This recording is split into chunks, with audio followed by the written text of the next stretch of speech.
at gabay, lalo na sa lahat ng mag-aaral na kayo po ay magtatapos ngayong taong 2025-2026.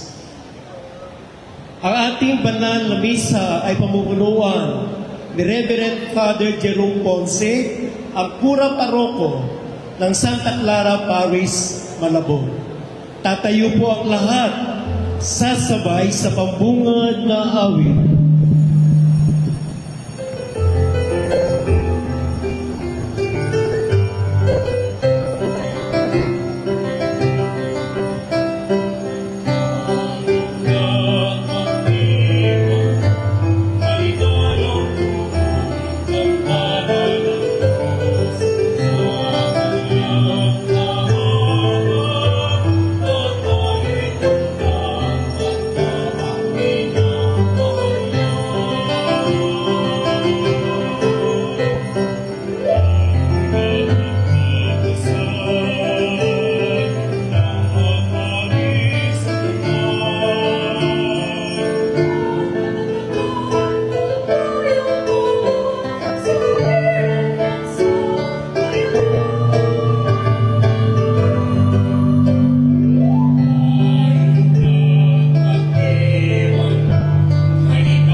Tayo nagkakatikon-tikon sa ngalan ng Ama at ng Anak at ng Espiritu Santo.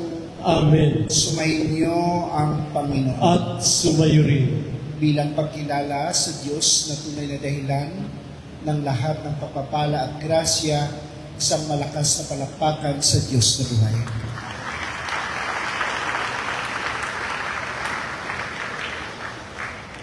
Mga kapatid, aminin natin ang ating mga kasalanan upang tayo'y marapat gumawa sa banal na pagdiriwang. Inaamin ko sa makapangyarihang Diyos At sa inyo mga kapatid, lalo ba ako nagkasala sa isip, salita at sa gawa at sa aking pagkukulang. Kaya isinasamo ko sa mahal na Birheng Maria, sa lahat ng mga anghel at mga banal, at sa inyo mga kapatid, na ako'y ipanalangin sa Panginoong ating Diyos. Kaawaan tayo na makapangyarihang Diyos. Patawarin tayo sa ating mga kasalanan at patubayan tayo sa buhay na walang hanggan. Amen. Panginoon, kaawaan mo kami. Panginoon, kaawaan mo kami. Kristo, kaawaan mo kami. Kristo, kaawaan mo kami. Panginoon, kaawaan mo kami. Panginoon, kaawaan mo kami. Manalangin tayo. Ama naming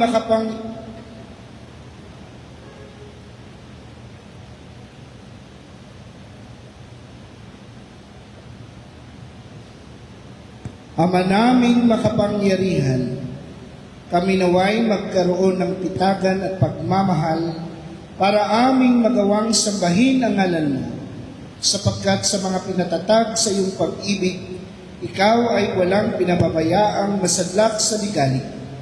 Iniluluhog namin ito sa pamamagitan ni Jesucristo kasama ng Espiritu Santo magpa sa walang hanggan. Amen. Magsipo ang lahat, makinig sa pagpapahayag ng salita ng Diyos.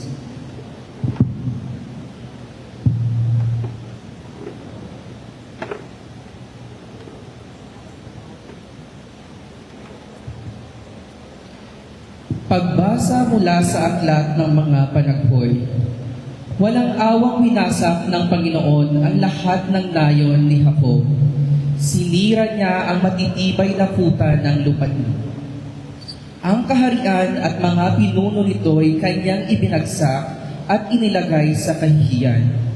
Tahimik na nakalupasay sa lupa ang matatanda sa Jerusalem. Naglagay sila ng abo sa ulo at nagdamit ng sako. Ang mga dalaga sa Jerusalem ay nakaluhod na ang mga mukha'y halos sayad sa lupa. Namumugto ang mga mata ko sa kaiiyak. Bagbag na bagbag ang aking kalooban. Matindi ang pagdadalamhati ko dahil sa kapahamakang sinapit ng aking bayan. Nakahandusay sa mga lansangan ang mga bata at ang mga sanggol. Nag-iiyakan sila at patuloy na humihingi ng pagkain at inumin. Nanlulupaypay sila na parang mga sugatan sa mga lansangan. Unti-unting nangangapos ang kanilang hininga sa kandungan ng kanilang mga ina. Ano ang masasabi ko sa iyo, O Jerusalem, Jerusalem, lungsod na pinakamamahal ko? Saan kita maitutulad upang ika'y aking maaliw? Sapagkat sinlawak ng dagat ng iyong kasiraan, sino ang maaaring magpanauli sa iyo? Ang sinasabi ng inyong mga propeta ay pawang kasinungalingan. Dinadaya nila kayo sa hindi nila paglalantad ng inyong kasamaan. Pinapaniwala nila kayo na hindi na ninyo kailangang magsisi sa inyong mga kasalanan. Dumaing ka ng malakas sa Panginoon, Jerusalem. Araw-gabi, bayaan mong umagos ang iyong luha. Gaya ng ilog, huwag kang titigil ng kaiiyak. Bumangon ka at humiyaw ng ulit-ulit sa magdamag, sa bawat pagsisimula ng oras ng pagbabantay. Kumbaga sa tubig, ibuhos mo sa harapan ng Panginoon ang laman ng iyong puso. Itaas mo sa Kanya ang iyong mga kamay, alang-alang sa iyong mga anak. Nanlulupaypay sila sa gutom, nakahandusay sa mga lansangan. Ang salita ng Diyos. Salamat sa Diyos. Salmong tugunan, iyong laging gunitain, mga lingkod mong butihin. Tayo pong lahat malakas, iyong laging gunitain, mga lingkod mong butihin. Bakit kami, Panginooy, itinakwil habang buhay? Mainit ang hininga mo sa tupa ng iyong kawan. Iyo sanang gunitain ang tinipon mo nung una. Yaong lahing tinubos mo't itinakda na magmana. Bundok ng Siong, tinirhan mo'y gunitain mo na sana. Tayo pong lahat, iyong laging gunitain, mga lingkod mong butihin. Lapitan mo yaong labi na winasak ng kaaway. Ang labi ng santuaryo mong sinira ang bawat bagay. Ang loob ng iyong templo'y hindi nila iginalang. Sumisigaw na nagtayo ng kanilang Diyos-Diyosan. Ang lahat na nasa loob ng sangkap na mga kahoy, magmula sa pintuan mo'y silibak at pinalakon. Iyong laging gunitain, mga lingkod mong butihin. Ang lahat ng inukitang mga kahoy sa paligid, dinurog at pinalakol niyong mga malulupig. Yaong banal na santuaryo ay kanilang sinigaan. Nilapastangan nila at winasak ang templong banal. Iyong laging gunitain, mga lingkod mong butihin.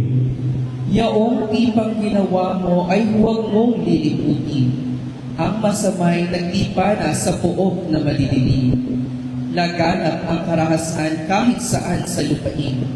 Huwag mo sanang itutulog na ang api mapahiya. Bayaan mo ang ngalan mo'y purihin ng dukhat ab.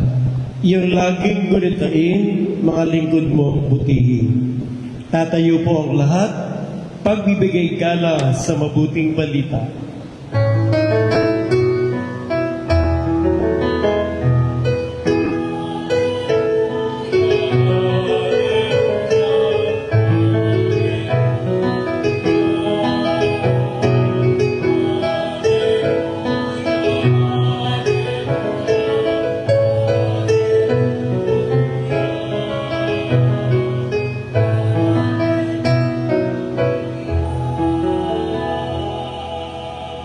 Alleluia, Alleluia. Inako ni Jesucristo ang sakit ng mga tao upang matubos niya tayo.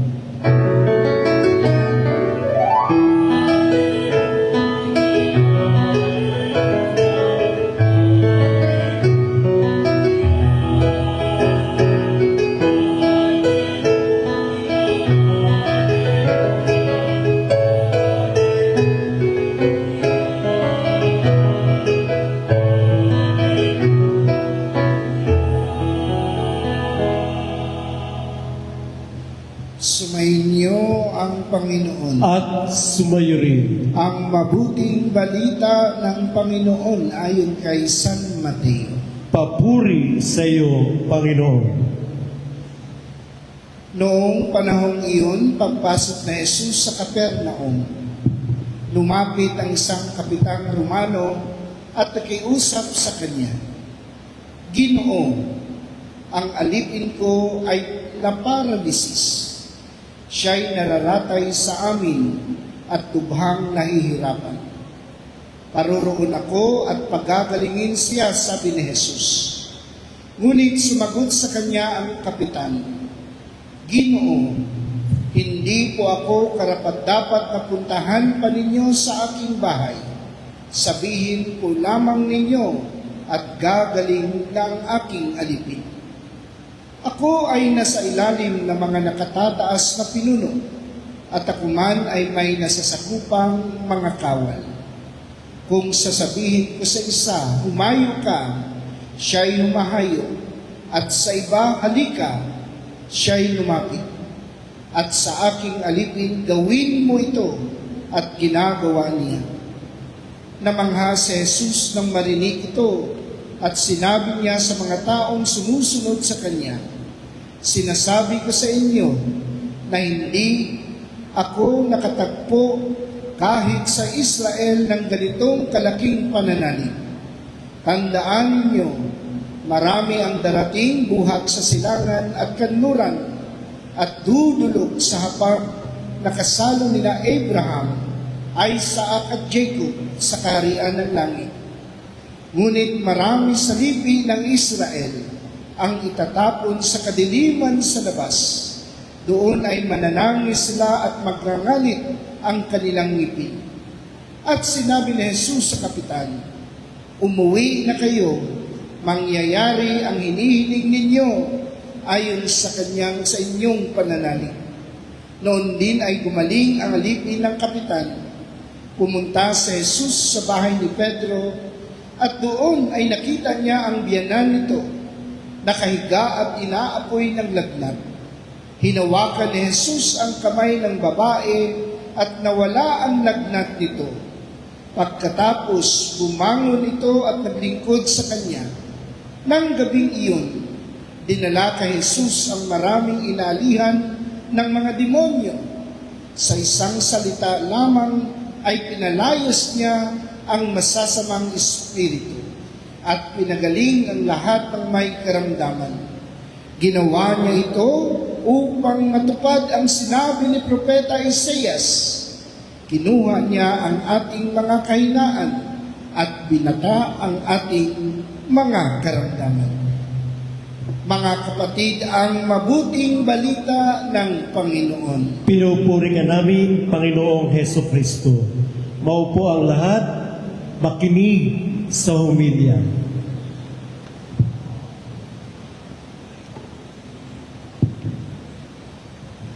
Isang mapagpalang umaga po sa lahat.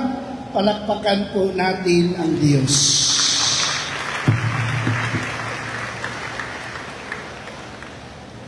Una sa lahat, congratulations. Today is not simply a ceremony. Today is a celebration of grace. A celebration of perseverance. A celebration of dreams that survived sleepless nights, difficult exams, financial struggles, family sacrifices, and moments when you almost wanted to give up. Kung tutuisin, hindi lamang diploma ang natanggap ninyo, ang hawak ninyo ay bunga ng maraming luha, bunga ng sakripisyo, bunga ng panalangin, at bunga sa pagtitiwala sa Diyos. Marahil may ilan sa inyo na noong first year ay hindi sigurado kung makakarating kayo sa araw na ito. May mga pagkakataon na gusto nang sumuko. May bumagsak sa subject. May nawala ng mahal sa buhay. May mga panahong kulang ang pambayad ng tuition. May mga panahong napapagod sa online classes.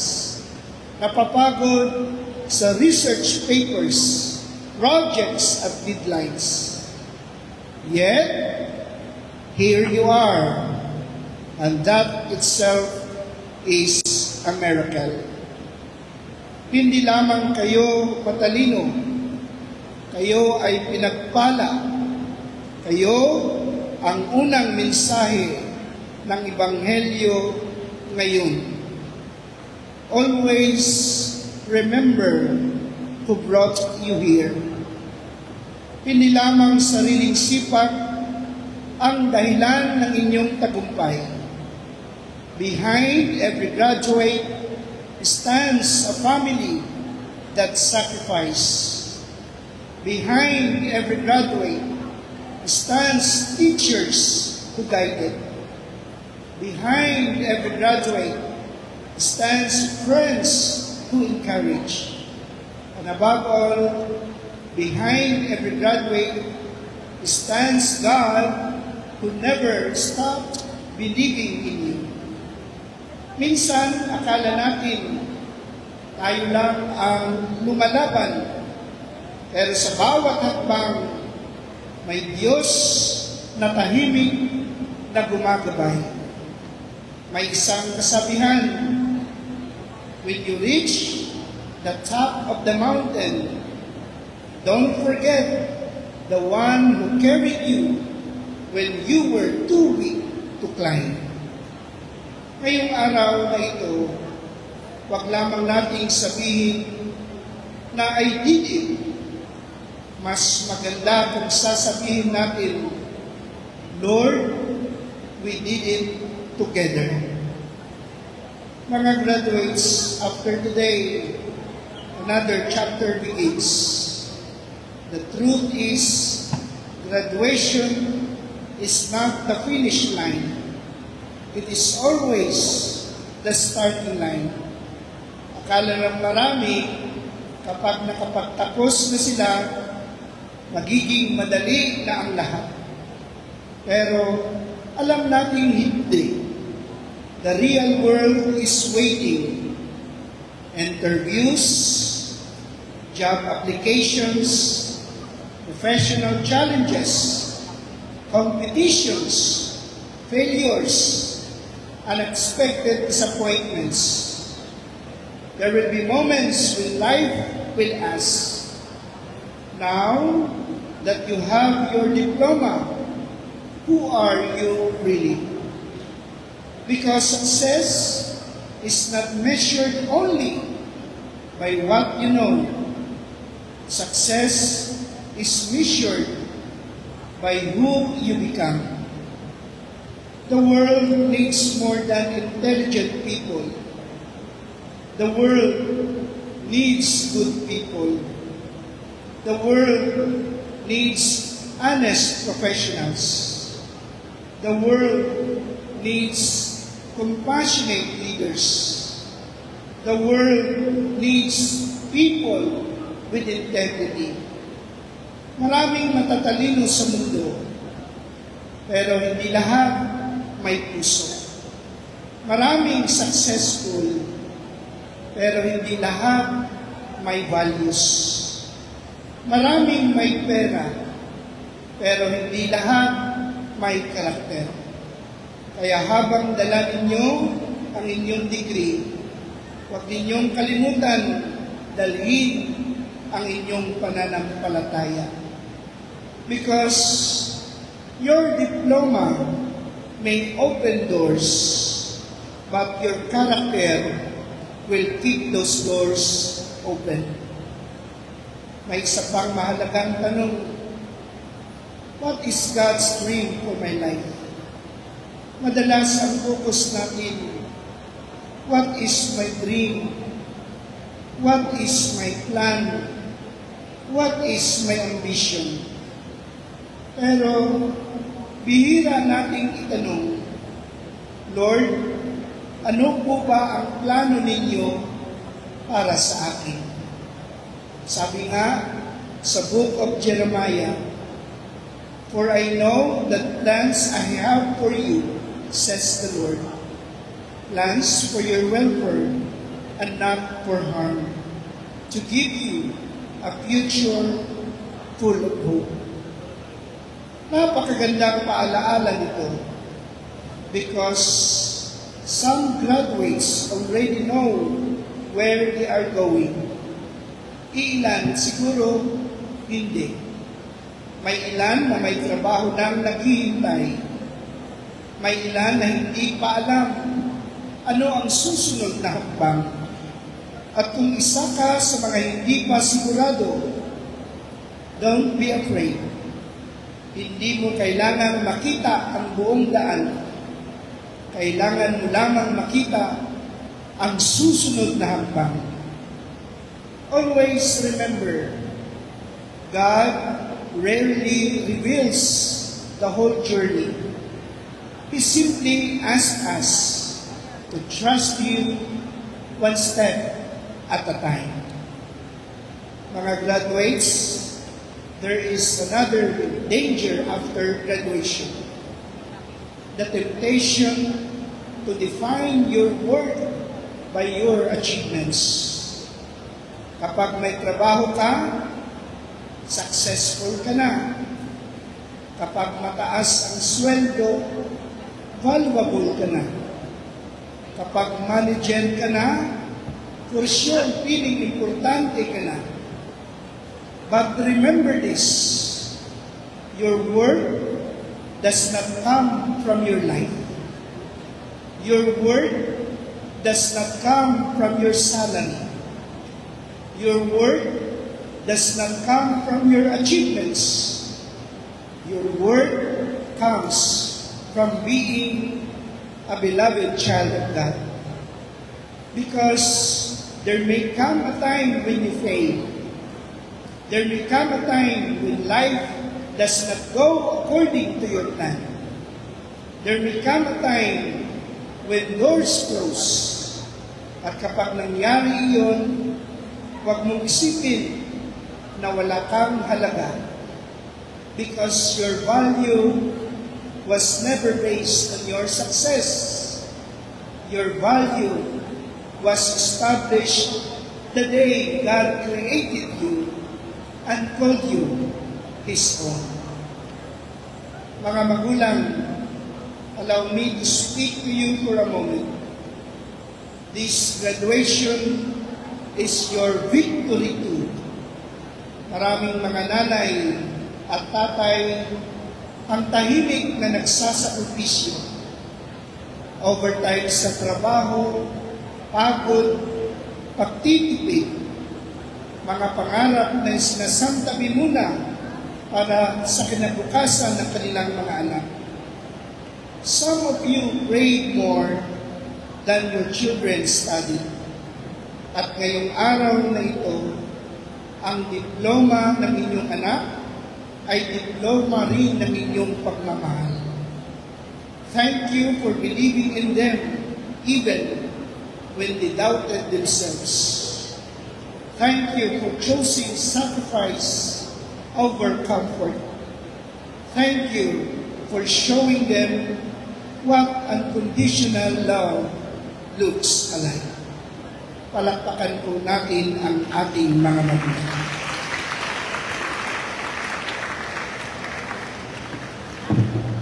Dear graduates, let me leave you with 3 challenges.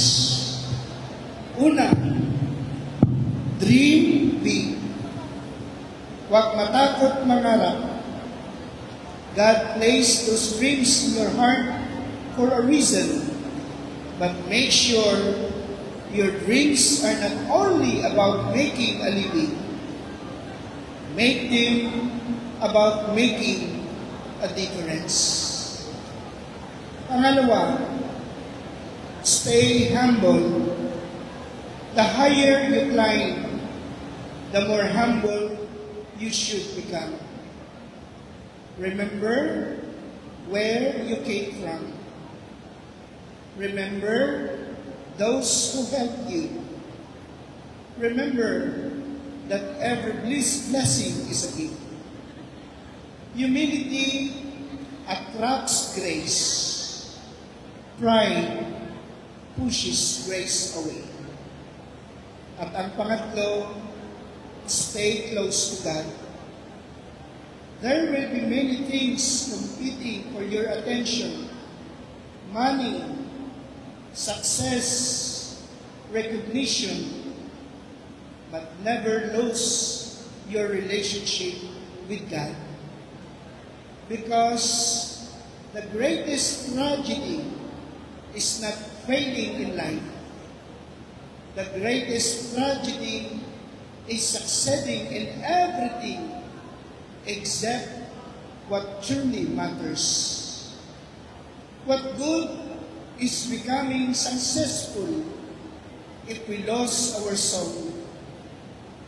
What good is achieving our dreams if we forget God? Mga graduates, today you receive a very important of your life.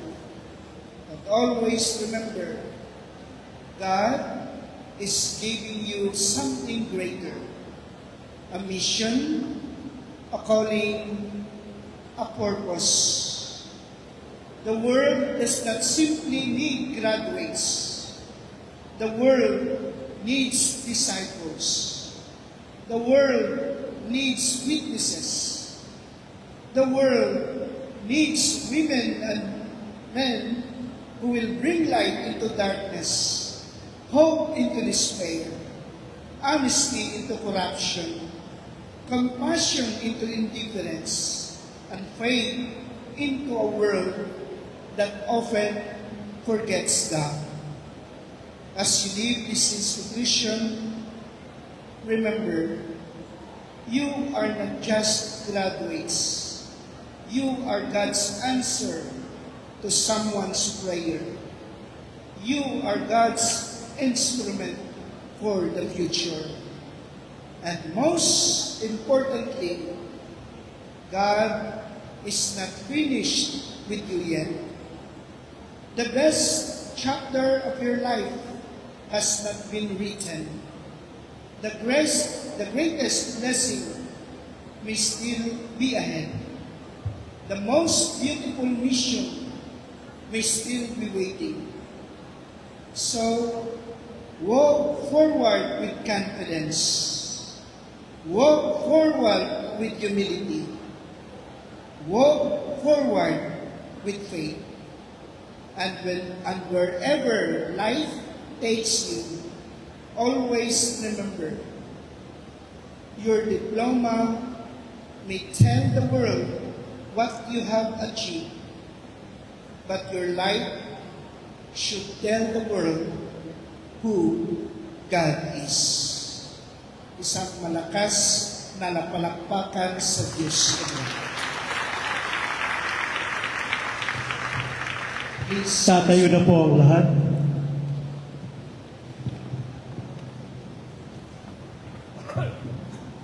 tulad ng matatag na pananampalataya ng senturyon, lumapit tayo sa Panginoong Hesus at manalangin tayo sa Kanya para sa pangangailangan ng simbahan at ng sandaigdigan.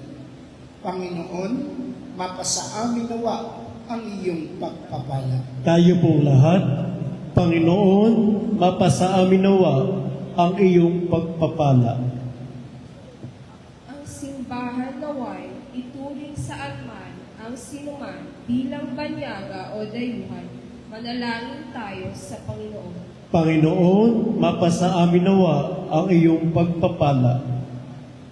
Ang mga namumuno sa ating buhay pamayanan, naway ituring ang mga bawat tao ng may katarungan at pagkapantay-pantay, manalangin tayo sa Panginoon. Panginoon, mapasa amin nawa ang iyong pagpapala. Ang mga tao may kakaibang paniniwala, lahi o pinagmulan, naway matutunan natin, tanggapin at unawain, manalangin tayo sa Panginoon. Panginoon, mapasa amin nawa ang iyong pagpapala. Ang mga matatanda, may nalulumbay at may mga sakit, naway tumanggap ng kasiyahan ng pag-ibig ng Diyos sa oras ng kanilang pangangailangan. Manalangin tayo sa Panginoon. Panginoon, mapasa amin nawa ang iyong pagpapala. Ang ating mga yumaong kapatid, naway tanggapin ng kaharian sa buhay ng walang hanggan. Manalangin tayo sa Panginoon. Panginoon, mapasa amin nawa ang iyong pagpapala.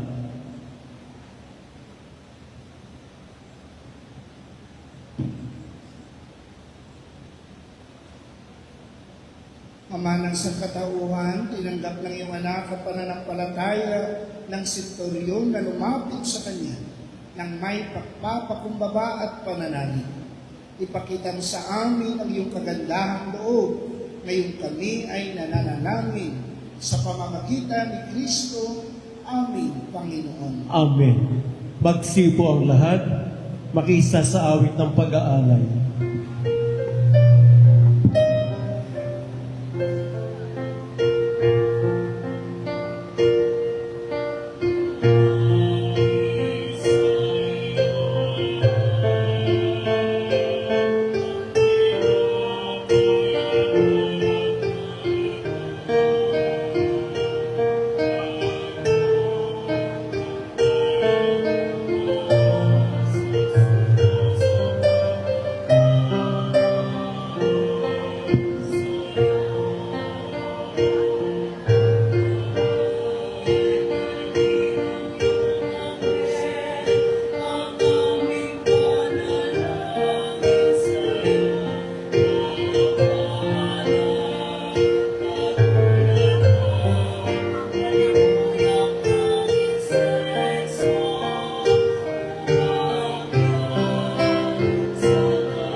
Tatayo na po ang lahat.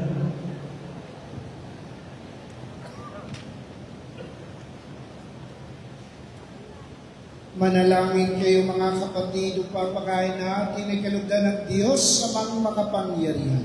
Tanggapin nawa ng Panginoon itong paghahain sa iyong mga kamay, sa kapurihan niya at karangalan sa ating kapakinabangan at sa buong sambayanang banal. Ama naming lumikha, tanggapin mo ang aming paghahain ng papuri sa iyong kabutihan sa amin. Sa dulot na waligong kadalisayan, kami naway makapag-alay ng iyong kinadulutan.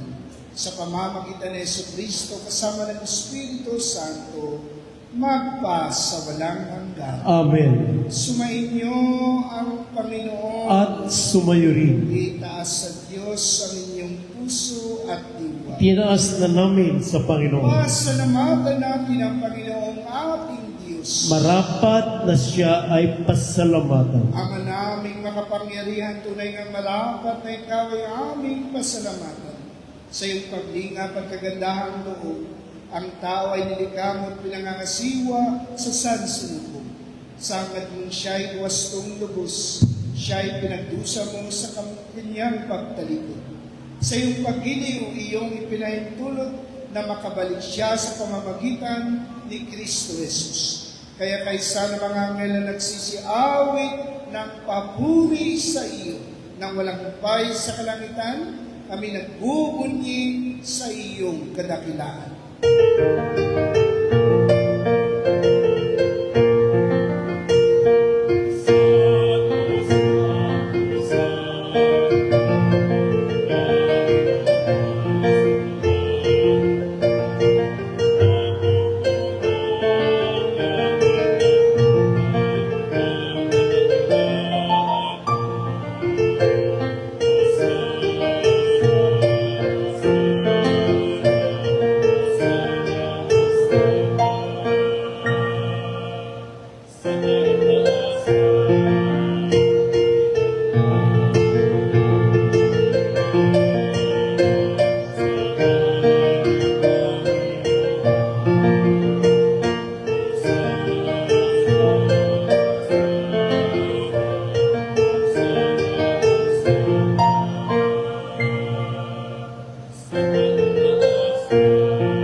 Ang lahat po manatiling nakatayo na may paggalang.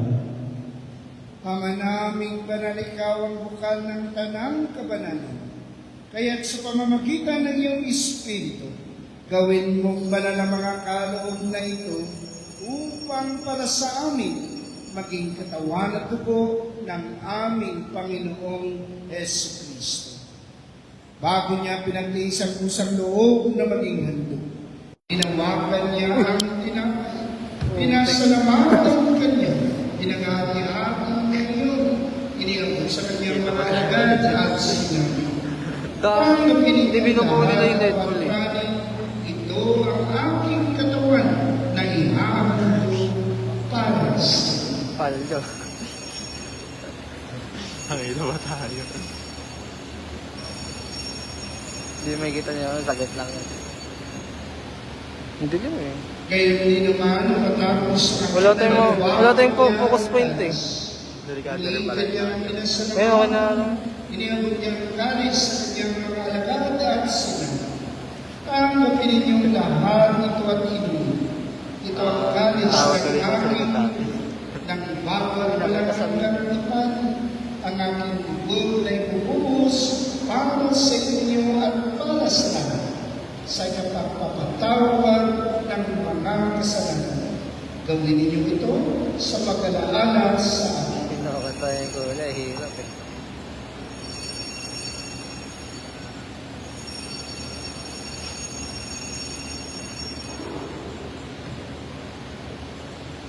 Ipagpunyi natin ang misteryo. Hirap pa na yun, hindi pa tapos.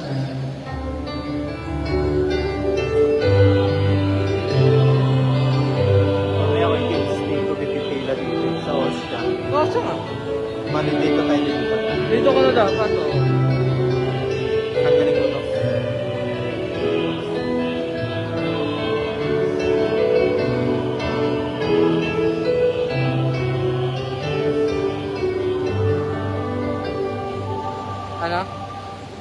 mga ginagawa namin ngayon ng pag-alaala sa kamatay at muling pagkabuhay ng iyong anak.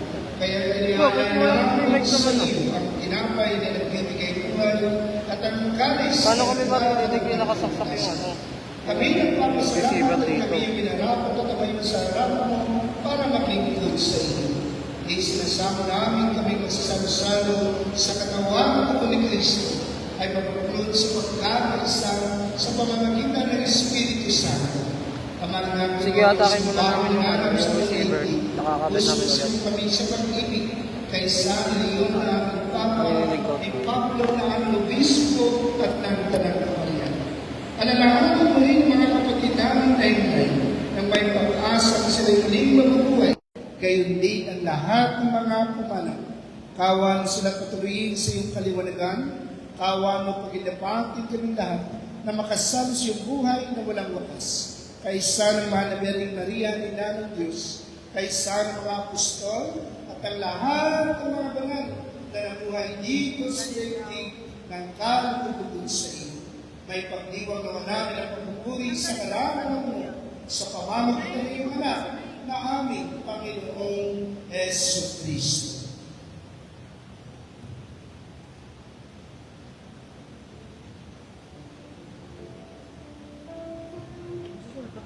Sa pamamagitan ni Kristo, sa pamamagitan sa Kanyang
sa tagubilin na nakakainautos sa puno ni Jesus sa Panginoon natin at Diyos, ipahayag natin ang lakas mo.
Hinihiling namin kapayadya sa lahat ng sama, pakalooban ng kapayapaan araw-araw, iligtas sa kasalanan at daliw sa lahat ng kapahamakan, samantalang aming pinananabigan ang dakilang araw na pagpapahayag ng tagapagligtas namin sa Jesucristo. Sapagkat iyo ang kaharian, ang kapangyarihan at ang kapurihan, magpakailanman. Amen. Panginoong Jesucristo, sinabi mo sa mga apostol, kapayapaan ang iniiwan ko sa inyo, ang aking kapayapaan ay binibigay ko sa inyo. Ngayon mo ang aming pananampalataya at huwag ang aming pagkakasala. Pagkalooban kami ng kapayapaan at pagkakaisa ayon sa iyong kalooban kasama ng Espiritu Santo magpasawalang hanggan. Amen. Ang kapayapaan ng Panginoon ay laging sumayin. At sumayo rin. Magbigayan kayo ng kapayapaan sa isa't isa.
Mga kapatid, ito ang Kordero ng Diyos, ito ang nag-aalis ng mga kasalanan sa sanlibutan, makalat ang mga iniyahan sa kaniyang tingin.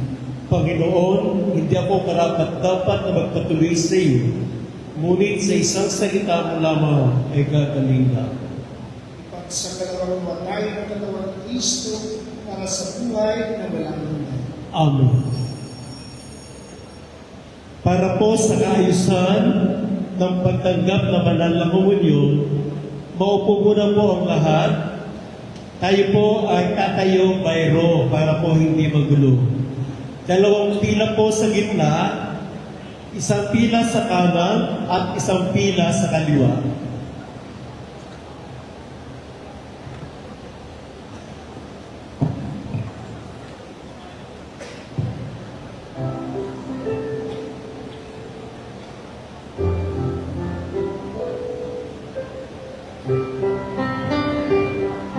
Okay, pwede na po tumayo, mayroon. Glitters and collectors, pakialalayan lang po.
Tatayo na po ang lahat. Manalangin tayo. Ama naming mapagmahal, buhayin nawa kami ng aming lihain at pinagsaluhan upang kaming pinagbuklod sa pag-ibig mo kailanman ay magkaroon ng bungang lagi naming maiaalay sa pamamagitan ni Jesucristo kasama ng Espiritu Santo magpa sa walang hanggan. Amen. Sumainyo ang Panginoon. At sumayo rin. Magpalain kayo na makapangyarihang Diyos, Ama, Anak, at Espiritu Santo. Amen. Tapos naman ang lamisa, humayo kayo sa kapayapaan. Salamat sa Diyos.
Please be seated.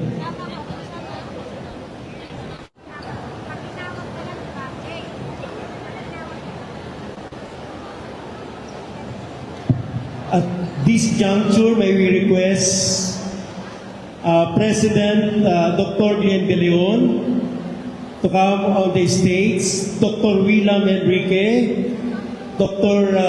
Porfirio Catolico Jr., all the deans of